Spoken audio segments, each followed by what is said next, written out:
¿Qué haréis vosotros con una baraja de cartas que se usa para el póker, que tiene sus picas, que tiene sus tréboles, que tiene sus corazones y que tiene sus diamantes, que todas ellas van numeradas del 2 al 10? Tened en cuenta que una de las figuras es el asis, es como si fuera el 1, pero es la parte importante, es una figura. Y luego tenemos la J, la K y la Q, que representaría más o menos a lo que viene siendo el príncipe, la reina y el rey, ¿vale? Y luego por encima de ellos, pues ya sabéis que hay dos cartas, o suelen haber dos, que son los jokers, ¿vale? O el joker. A todo eso, añadirle vosotros que tenéis esa baraja de cartas y le añadís que tiene a su vez un mundo un tanto distópico, ¿vale? Le añadimos también a esa pequeña coctelera, o le añadís a esa pequeña coctelera, le añadís al personaje, o al escritor más bien, y a su obra en concreto, Alicia en el País de las Maravillas. Es decir, estamos hablando de Lewis Carroll. A todo eso añadirle que sea un mundo, digamos, como os he dicho, distópico, donde toda la gente que hay ahí va a tener que sobrevivir, ¿vale? A través de unos juegos. ¿Y qué es lo que quién va a determinar esos juegos? ¿Quién va a hacer que esos juegos se determinen? ¿Quién va a controlar esos juegos en ese mundo distópico? Lo va a controlar precisamente alguien que le ha dado unas características a las cartas y que cada carta de esa baraja va a ser un juego y cada uno va a tener una estipulación distinta, ¿vale? A todo eso añadirle todo ese mundo distópico, toda esta locura, meterlo en una coctelera y a ver qué os sale. Pues sale lo siguiente, sale Alice in Borderland, o su título original, que es Imagua no Kuni no Arisu. Quedaos bien con el nombre de Arisu porque tiene dos características. Mucha gente dice que esta obra, creada por Aso Haro en 2010 y que tuvo 18 volúmenes hasta el 2016 y que luego ha tenido un ONA que era una especie de anuncio de 30 segundos, que ha tenido OVAs en 2014 a 2015, que fueron 3 OVAs dirigidas por Hideki Tachibana, y que luego ha tenido varias secuelas como Alice Retry de 2 volúmenes del año 2020 al 2021, o Michiru no Alice o Border Road, que son otros 8 volúmenes de 2015 a 2018, ¿vale? Y con sus historias paralelas entre 2013 y 2015, ¿vale? Entonces, todo esto, pensad en lo que os he dicho. El creador de esta novela, Asuaro, dijo lo siguiente. Dijo que todos los personajes que aquí vamos a ver dentro de esta coctelera loca son provenientes de su personalidad, incluidos los de Arisu y los de Usagi. ¿Y por qué digo ello? Porque os he dicho que os quedáis con el nombre de Arisu. Arisu hace referencia, es el nombre en japonés de Alice. Y a Usagi se le va a apodar el conejo dentro de lo que es esta serie o de esta obra, ¿vale? Y luego vas a tener otra serie de personajes. Dices, hombre, si está Alicia, si está el conejo, pues va a tener que haber una reina corazones, va a tener que haber un sombrero, y efectivamente los va a haber. Pero ¿cómo conjugas esta obra de Lewis Carroll, como os decía al principio, con todo lo que es este señor que es Haso Aro? Y que además tienes a un director que ha hecho Kingdom, que yo ya lo atajé al canal, que lo dejo por aquí arriba, que ha hecho Gantz y All About My Dog, que dirás, hombre, pues no es muy apocalíptico, no es muy distópico. No, pero va a tener que ver. Y además el propio Shinsuke Sato, junto con Kurimatsu Yasuke y Watanabe Yoshiki, es el que van a conseguir hacer que esta novela gráfica llegue a lo que es el público, tenga su live action, que es esto, esta serie que está en Netflix, que son 8 episodios de 48 minutos aproximadamente. ¿Cuál es el problema que tuvieron? El problema que tuvieron es que no pudieron aportar todo lo que hay dentro de la novela gráfica. Tened en cuenta que una novela gráfica que ha estado de 2010 a 2016 y que luego ha tenido sus variantes, pues no puede abarcar todo. Y por eso la gente cuando termina de ver este drama dice, oye, me han quedado puntos oscuros, no sé, no, a lo mejor no se han desarrollado del todo a los personajes, nos faltan cosas para poder entenderlo. Y es precisamente a esa falta de tener que comprimir en ocho episodios de prácticamente de 50 minutos, comprimir 18 volúmenes. Y todavía nos han tocado todo entero. O sea, por eso ahora a finales de este año, en diciembre, va a salir la segunda temporada, ya también en Netflix. Entonces, para aquel que se ha quedado con ganas, pues puede esperarse a ello, o si no, a leerse las obras de la novela gráfica para quedarse pues ya más tranquilo. Lo que sucede es lo de siempre, que al mundo latino, al mundo español, pues todos los volúmenes no están traducidos, ¿vale? Sin embargo, en Francia, por ejemplo, están a la venta los 18 volúmenes. Vale, lo dejo ahí, o en inglés también la mayoría estarán también traducidos. Pero volviendo a lo importante, ¿cómo conjugas tú ese Alice in Borderland a Lewis Carroll con esta obra? ¿Por qué? Porque la obra, imaginaos, tú haces la obra, te dan ese problema, pero la obra en sí, en general, tiene un punto muy, muy interesante, que es otra vez un mundo distópico. ¿Y qué es un mundo distópico? El mundo distópico es algo fuera de lo lógico. Pero ahí vienen las diferencias con Alicia en el País de las Maravillas. Mientras que en Alicia en el País de las Maravillas todo es ilógico, donde hay personajes antropomórficos, es decir, personajes que son animales, que hablan y se comportan, incluso personajes que no son humanos, que son las mismas cartas que persiguen a Alicia en el castillo de la Reina Corazones, cuando le dicen que le corten la cabeza, ¿vale? Pues resulta que todos esos personajes es totalmente ilógico que te hable una oruga, que te hable un conejo, que no llego, o tengo prisa, ¿vale?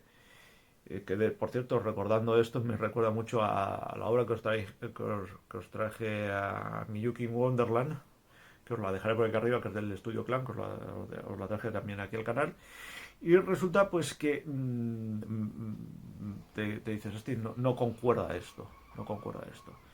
¿Y por qué? Porque Alice in Borderland pues tiene esos personajes antropomórficos o no, que te pueden hablar y que no hay unas reglas. Sin embargo, aquí en Alice in Borderland sí que van a haber reglas. ¿Y cuáles son esas reglas? Porque el argumento es el siguiente.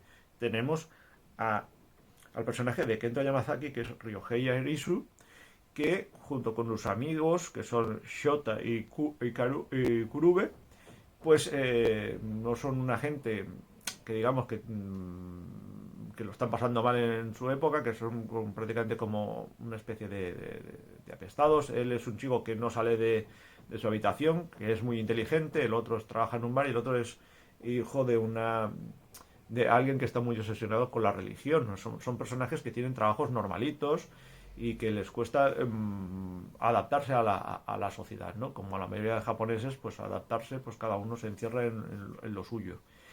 ¿Y cuál es el problema de todo ello? Que en un momento determinado, en el famoso cruce de Shibuya, pues un día están allí hablando, viendo que sus vidas no avanzan a ningún lugar o que ellos no toman partido por nada, no se quieren meter o no tienen posibilidades de avanzar en sus vidas o en sus trabajos o mejorar esa vida, pues resulta que de buenas a primeras, cuando llegan a lo que es el metro, y llegan a unos baños, empieza a haber un problema. Se crea ese mundo de distopía. Y toda la gente de Tokio ha desaparecido. O eso piensan ellos, que ha desaparecido. Pero realmente van a ir apareciendo personajes. Y claro, cuando se quedan así, pues oye, qué guay, no hay nadie, podemos entrar donde queramos, podemos hacer lo que queramos, podemos coger la ropa, podemos hacer lo que nosotros queramos, es decir, no hay nada que nos lo impida. Pero sí que va a haber algo, y esa es la diferencia con la obra de Lewis Carroll, que aquí van a haber unas normas, y esas normas van a ser de que se van a tener que jugar la vida y sobrevivir, es decir, todo aquello que no han hecho en el mundo real, digamos, de tomar partido por ciertas cosas o de intentar buscarse la vida sin que nadie por detrás intente ayudarlos o con su propia inteligencia o sus propios métodos puedan salir adelante, lo van a tener que aplicar aquí. Porque va a ser una especie de juegos de supervivencia, ¿vale? Y ahí es donde entran esas cartas que os he comentado al principio, que es que cada una de ellas iba a tener un juego y una función. Y dependiendo del juego va a haber una dificultad. Según el número, la dificultad va aumentando. Y aquí en el drama, pues solamente vamos a poder ver las cartas que están del 2 al 10. Nunca vamos a ver una figura, ¿vale? Entonces va a ser muy espectacular. Y todo ello va a poner a prueba su amistad. Y claro, cuando estás en un mundo de supervivencia, a veces tienes que dejar a alguien atrás y tienes que hacer sacrificios, ¿vale? O ver morir a gente. Entonces, eso va a ser muy duro para todos ellos. Y que todos van a intentar sobrevivir y va a haber manipulaciones, van a jugar con tu mente, van a jugar con todo lo que tú tienes. Y aquí no hay amigos que valgan, aquí tienes que intentar sobrevivir, es como si intentaras llegar a ser uno solo. Y claro, uno pensando esto, se queda pensando y dice, oye, es que ha habido mucha gente que dice que esto es como la obra famosa de Squid Game, es decir, el juego del calamar que hicieron los coreanos. Vamos a ver, no tienen absolutamente nada que ver. En un principio también llegué a pensar de que el juego del calamar copiaba parte de lo que es Alice in Borderland, pero no es así, porque hay unas sutiles diferencias. Alice in Borderland tiene una cosa, que ellos no eligen participar en el juego, están obligados a participar en el juego. Segundamente, ellos no están obligados en Squid Game, sí pueden salirse del juego. Y eso se ve en el primer episodio, ¿vale? Aparte de todo ello, el terreno de juego en el Squid Game es solamente una especie de isla. Aquí es todo Tokio. En Squid Game están encerrados dentro de esa isla. Aquí no, aquí es todo Tokio y ellos tienen que intentar sobrevivir. No hay nadie que les vaya a matar. Segundamente, ahí en Squid Game lo que sucede es que no también se le da más profundidad a los personajes, se les da mucha información de los personajes, hay mucho flashback. Aquí no hay tanto flashback, te faltan, a pesar de que te dan algún flashback, no te dan toda la información necesaria para poder conocer a todos los personajes. ¿Por qué? Porque se mantiene más el misterio. Otra de las diferencias con el juego del calamar es que, como os digo, en Squid Game, en Squid Game, puedes acabar muriendo. Pases la prueba o no la pases. Pero aquí, pases la prueba o no la pases, también puedes morir. Pero con una sutil diferencia.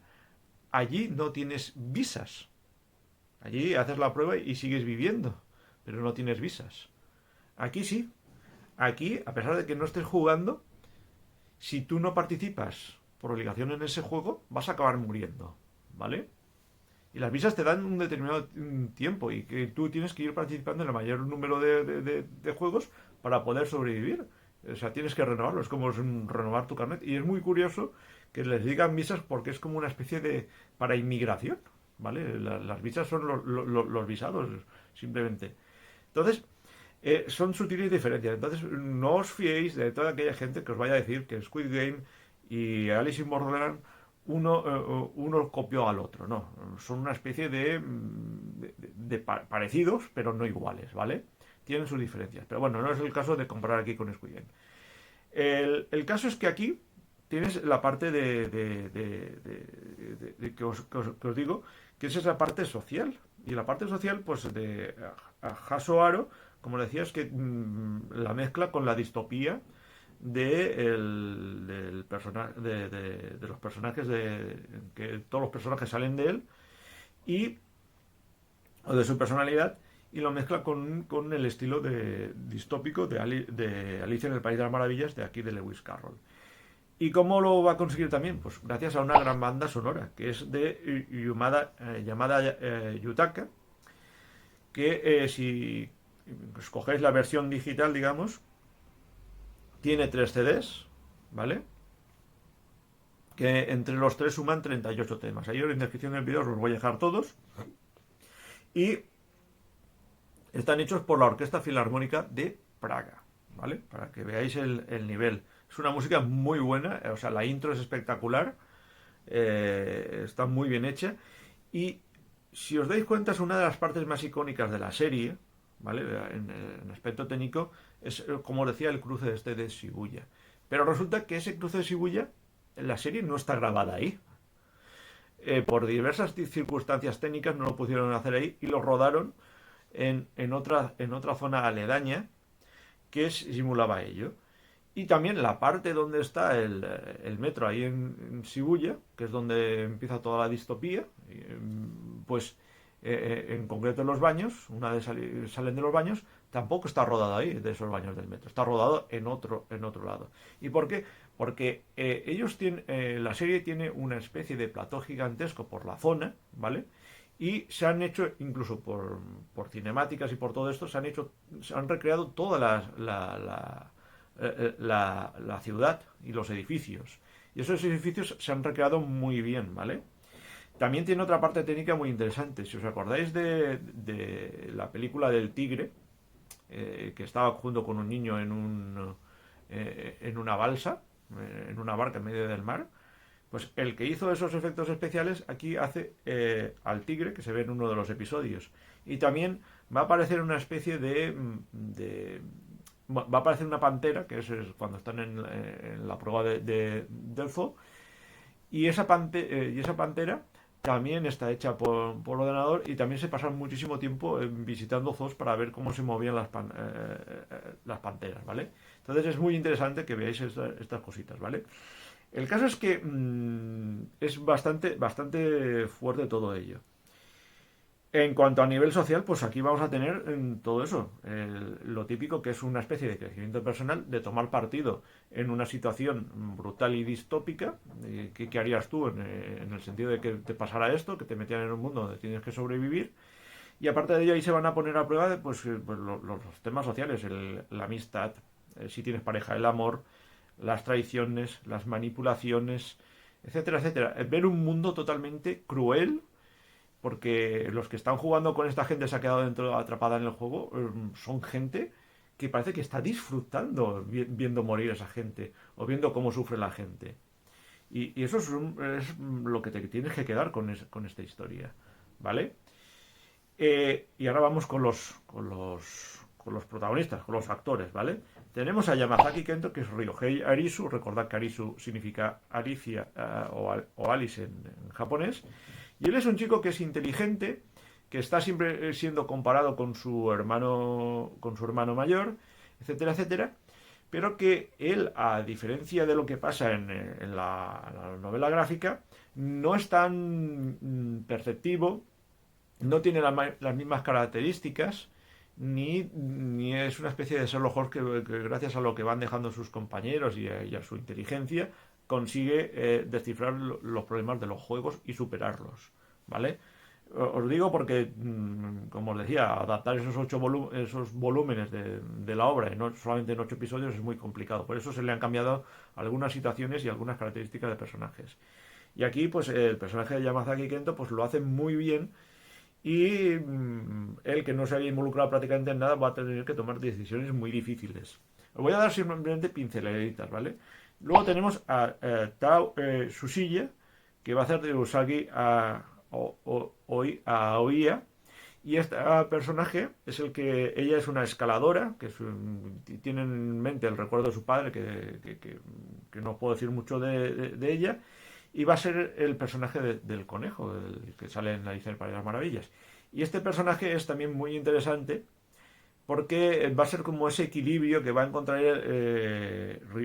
Arishu de ese mundo distópico, ¿vale? Porque recordad que él, en Alicia en el País de las Maravillas, lo que se hace es que Alicia persigue al conejo, ¿vale? Luego tenemos otra serie de personajes que voy a pasar por encima muy poquito, ¿vale? Tenemos a Yuki Morinaga Serchota, que es uno de los amigos, que regenta un bar, que en lo que es la obra original trabaja en una compañía. Luego tenemos a Keito Machida, que va a ser, bueno, perdón, ese Chota es el personaje que tiene al personaje religioso, que le cuesta mucho salir de ello y tiene mucha falta de creencia por culpa de ello. Luego tenemos a Keita Machida, que es Karube, que este es el que os digo que trabaja en el bar, pero que realmente en la obra original es un empresario. Luego tenemos tenemos a Murakama Nijiro, que va a ser Chisilla Suntaro, que es un personaje que es de pelo blanco, va a ser muy espectacular, muy manipulador, que es bastante inteligente, que sale en el principio de las pruebas y luego va a aparecer en otra zona que se va a llamar la playa. De ahí no puedo deciros nada, tenéis que verlo. Luego tenemos a Ayame Miyaki, que va a hacer de Saori Shibuki, que es un personaje muy manipulador, que aparece prácticamente en los 5 primeros episodios, ¿vale? Y que va a tener mucho que ver con los amigos de él y su desenlace. Luego tenemos a Kaneko Nubaraki, que va a ser del sombrerero, que va a estar situado en la playa, que va a ser el líder de esa playa. No puedo deciros mucho más. Luego tenemos, es un personaje también muy difícil, problemático, que tiene relaciones con los bajos fondos y que ha intentado salir a través de todo ello de ese mundo cruel que tenía, digamos. Luego tenemos a Oyagi Sho, que va a hacer de Aguni. Aguni va a ser un personaje clave en la playa, pero que también lo vemos en uno de los primeros episodios, que es una especie de militar, que es muy amigo del sombrerero. Luego tenemos a Aya Ashina, que va a hacer de Kurina. Kurina es un personaje que tiene un pasado muy problemático, que tiene un pasado difícil, que vais a tenerlo que ver ahí en el desarrollo que se va a hacer en la playa. Es dificultoso, pero es un personaje que se te va a quedar, vas a poder empatizar mucho con él. Luego tenemos a Yutaro Watanabe, que es Kadoai Tata, que este Tata es un personaje que va con que lo vais a ver en muchos de los episodios con gorrita, que en principio es un jugador que es muy temeroso, etcétera, etcétera, pero que este personaje luego va a tener una importancia grande dentro de lo que es el desarrollo de los episodios. Luego tenemos a Sakurai Dori, que va a hacer de Nigari, que es un personaje que ha tenido un pasado también difícil, relacionado con el bullying, etcétera, etcétera, pero que se ha vuelto prácticamente ahí dentro de la playa, se vuelve un demente que va siempre con una especie de un arma, una especie de metralleta o algo así. Luego tenemos a Naka Risa, que va a hacer de Kano Mira, y esta Naka Risa el personaje de ella es difícil porque aparece muy poquito, pero es clave de cara al final de lo que es ello. Y poco más que decir, estos son todos los personajes principales que hay. A alguno me he dejado, pero sí, me he dejado, por ejemplo, a Yonagi Sotaro, que va a hacer a Yonagi Sotaro, que va a hacer de Takusha, que es un personaje que va con una katana, también tiene es un Ikikomori, ¿vale? Es dentro de su pasado, que es muy dificultoso, y que este personaje pues va a ser también muy importante dentro de lo que es esa parte que es la playa. En resumidas cuentas, esto es una obra que está inconclusa a nivel de que como serie, como drama, pero que le han faltado partes para poder hacerse una gran serie.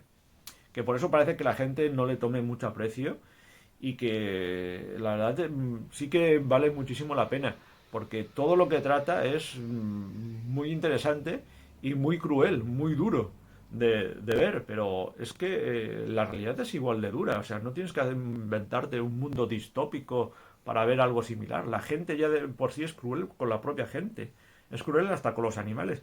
Y en un momento determinado que es curioso que pues hace que la gente se comporte en momentos extremos de una manera muy cruel, ¿vale? Donde no hay amigos, no hay amistades, no hay amores que valgan y solamente sirve la supervivencia, o sea, la supervivencia del más fuerte, como hacen algunas especies dentro de la naturaleza. Si os interesa todo esto de Alice in Borderland, si os interesa este tipo de series, este tipo de dramas, con todas sus complejidades, etcétera, etcétera, decídmelo ahí en vuestros comentarios. Difundid esta review, difundid la serie, difundid el vídeo y dejadme muchos comentarios y sobre todo darle un buen like, ¿vale? Que cuantos más likes, pues mucho mejor y os puedo traer también más cosas al canal y YouTube pues dice, oye, aquí hay alguien que cuenta cosas interesantes. Pues así y que pues se puede crear una comunidad más grande. Por aquí abajo vais a tener por aquí mis redes sociales que están ahí para lo que vosotros queráis, que contesto a la mayor brevedad posible como siempre. Por aquí abajo el correo electrónico. Si queréis profundizar más en Alice in Borderland y en todas las reviews que voy subiendo al canal, pues ahí está ese correo electrónico. Y ahí tenéis el botón de suscripción si os interesan mis vídeos. Y la campanita una vez suscritos si queréis que YouTube os avise, Naginata ha subido un nuevo vídeo porque no vais a verlo. Darle bien a la campanita, que ya sabéis que se lo olvida a YouTube a veces enviar las notificaciones de que ha habido un nuevo vídeo. Y nada más, o que he subido un nuevo vídeo. Y nada más, espero que os haya interesado, que no os haya parecido muy caótico, tal vez he sido un tanto crítico, pero es que no puedo contaros mucho porque es una serie que hay que ir viéndola poco a poco, ir descubriendo todas las cosas que van apareciendo y dándose los sustos y viendo los cambios dramáticos que va teniendo. Y que nos vemos en un próximo video, que se os quiere y aquí os espero. Nos vemos en un próximo video, muchísimas gracias.